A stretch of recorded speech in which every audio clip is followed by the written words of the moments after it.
Hello and welcome to my channel. This is Rebecca Reads, and today we are going to talk about my June and July favorites plus my empties. I haven't done it in a while. So my first empty I gotta talk about is the Honest conditioner. This one, I don't know if it's really good. This is like mainly a children, well, adults can use it as well, I guess, but it does have less, I think, like, it's not as, like, doesn't make my hair thick. I noticed when I was using it, and I think the pump, like, in a while, it doesn't, like, it clogged up and stuff, so, yeah. So that's one of the issues I had with this, is the pump. And I like the pump a lot. I really like it. It makes very easy washing and stuff. But for me, this wasn't the best. For conditioner. The next thing I have is my husband's face and body wash, and I have used this before. I used it when I was on my trip, so I can talk about this. This one is a men's product, so it does have a little bit of a musk smell, but it does work really well with the cleaning. So I just put a little bit of it and then I rubbed it in, so I just thought it was a really good clean body wash. Yeah, they're all the same. And then I also use a sample of the whole blends, and I have a full product as well of this because I bought it with a. What? Yeah, you can play. And then we have this is a conditioner, so I still have the shampoo, and this is a really good. This is a repairing conditioner, so it's more of a. This is for breakage, I guess. I don't know if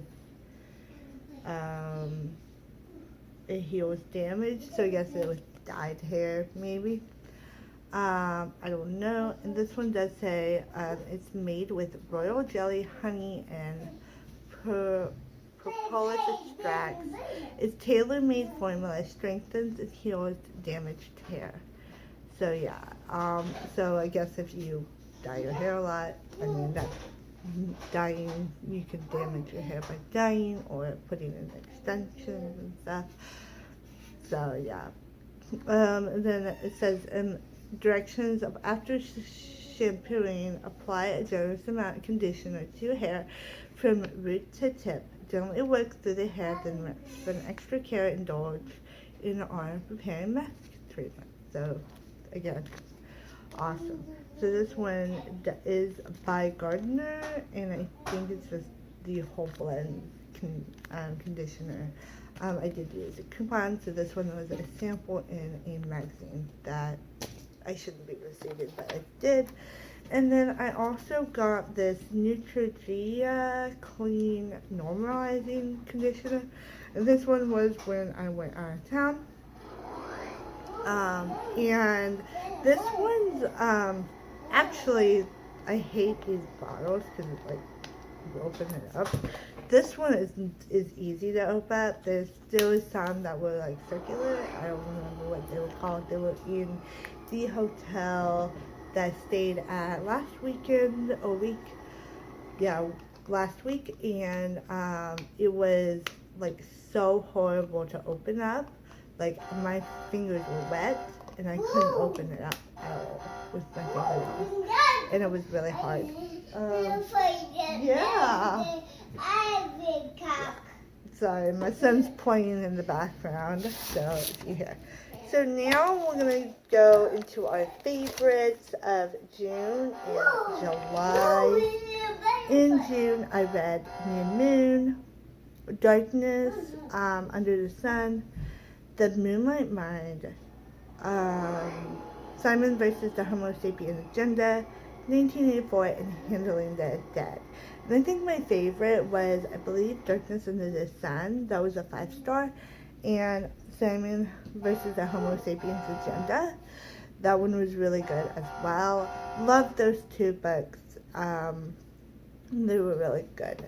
In July, the books I read was Vengeance Road and Ghost House. And Vengeance Road was a 4, Ghost House was a 3. So I did like Vengeance Road. I am keeping that one. It was really good.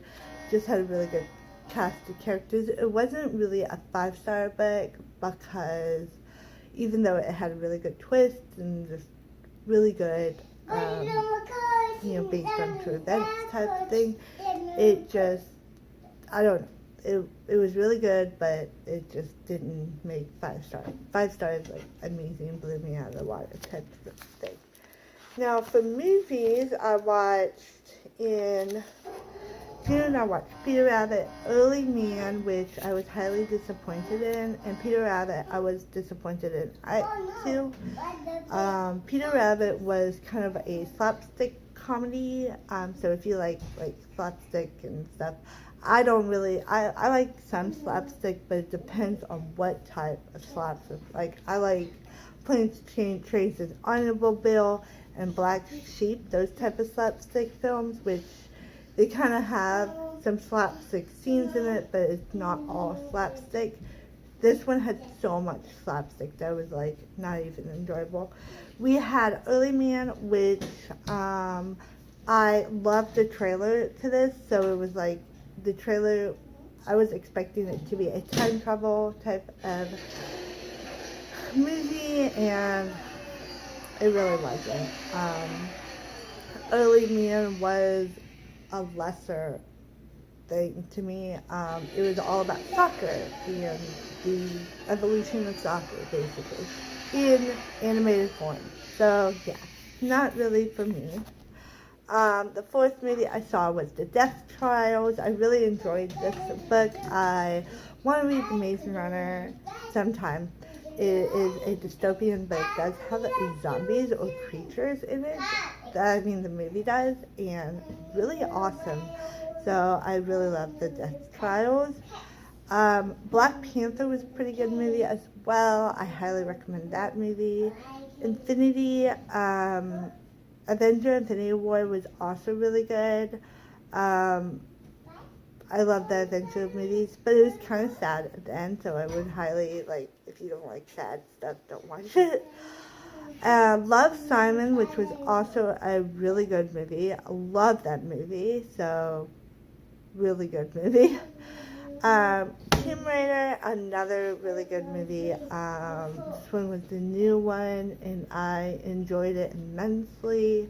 Yeah, I love that one. And the 1984-1954 version of the movie, which was okay. I felt like the cast of characters were not, the roles were not cast right. Like, Julia wasn't really that young, and the guy was kind of like, his expressions, like he was worried, and it was like over exaggerated, and you're trying to not show your expressions, so it was like, yeah. So in July, I watched The Cat in the Hat, the original cartoon. I love that cartoon. It has my favorite song, which is Cat in the Hat, in French, Chapeau. I love that song. It's just really, really fun. It tells you all about language, and it just has so much energy. So the film is really good. It's like a rendition of The Cat in the Hat, the book, but it's a little bit different because it has the same kind of artwork as Dr. Seuss, but it's a very different type of, it's like different from the book in multiple ways. And then we have 1984, the 1984 version, which I watched. I was a little bit disgusted by this version more. I loved the torture scene, but there was some scenes that were really disgusting in it, like the lady who was trying to, like, I guess it was his wife, and, like, basically she lifted up her skirt. There was no underwear on her skirt, and it was just, like, hair. And it was like really disgusting because she was also old and she was like, oh. And I was like, that was the only thing that really disgusted me out of the movie. Other than that, the movie was excellent, really good, excellently portrayed. It did have a lot of nudity scenes, so it is a strong, powerful movie. So yeah. Then I watched Mamma Mia. I love Mamma Mia. Love that movie so much. Hardcore Mamma Mia. Love that movie. So yeah. And then I also watched Ready Player One. And believe it or not, I love this movie as well. It's very different from the book, but I was prepared. So I gave it a shot, and I really, really loved it. So, and that is it for my favorites for June and July. And empties. I already told you what they were. And I hope you have a good rest of the day and happy reading. Bye!